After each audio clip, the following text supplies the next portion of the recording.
ജലവിതരണം തടസ്സപ്പെട്ടതിനെ തുടർന്ന് ശസ്ത്രക്രിയ വൈകിയ സംഭവത്തിൽ ജനറൽ ആശുപത്രി സൂപ്രണ്ടിന് കാരണം കാണിക്കൽ നോട്ടീസ്. ആരോഗ്യവകുപ്പ് ഡയറക്ടറാണ് നോട്ടീസ് നൽകിയത്. ഓപ്പറേഷൻ മുടങ്ങാനിടയായ സാഹചര്യം വിശദീകരിക്കണം. ആരോഗ്യമന്ത്രിയുടെ നിർദ്ദേശപ്രകാരമാണ് കാരണം കാണിക്കൽ നോട്ടീസ്. വിവരങ്ങളുമായി ഐശ്വര്യ ചേരുന്നുണ്ട്. ഐശ്വര്യ, ഇപ്പോൾ ആരോഗ്യമന്ത്രിയുടെ നിർദ്ദേശപ്രകാരം കാരണം കാണിക്കൽ നോട്ടീസ് കൊടുത്തിരിക്കുകയാണ്. കൂടുതൽ വിവരങ്ങൾ. ഭവ്യ, ഈ ജനറൽ ആശുപത്രി സൂപ്രണ്ടിനാണ് കാരണം കാണിക്കൽ നോട്ടീസ് നൽകിയിരിക്കുന്നത്.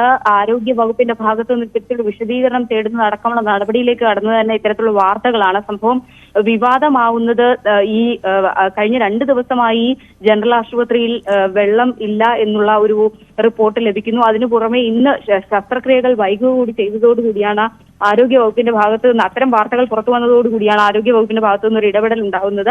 ആരോഗ്യമന്ത്രിയുടെ നിർദ്ദേശപ്രകാരമാണ് കാരണം കാണിക്കൽ നോട്ടീസ് നൽകിയതും. ഉച്ചയ്ക്ക് 2 മണിക്ക് മുന്നോടിയായി തന്നെ ഈ ഒരു വിശദീകരണം നൽകണമെന്നായിരുന്നു ആവശ്യപ്പെട്ടിരുന്നത്. അതിന് പ്രകാരം തന്നെ മറുപടി നൽകിയിട്ടുണ്ടെന്ന് മനസ്സിലാക്കുന്നു. അത് സംബന്ധിച്ച് കൂടുതൽ വിവരങ്ങൾ പുറത്തു വരേണ്ടതുണ്ട്. എന്തായാലും ഈ ഓപ്പറേഷൻ വൈകുന്നതടക്കമുള്ള സാഹചര്യം അതെങ്ങനെ ഉണ്ടായി എന്ന് വിശദീകരിക്കണമെന്നാണ് സൂപ്രണ്ടിനോട് ആവശ്യപ്പെട്ടിരിക്കുന്നത്. ശരി, ഐശ്വര്യ അനിലാണ് വാർത്തയുടെ കൂടുതൽ വിവരങ്ങൾ നൽകിയത്.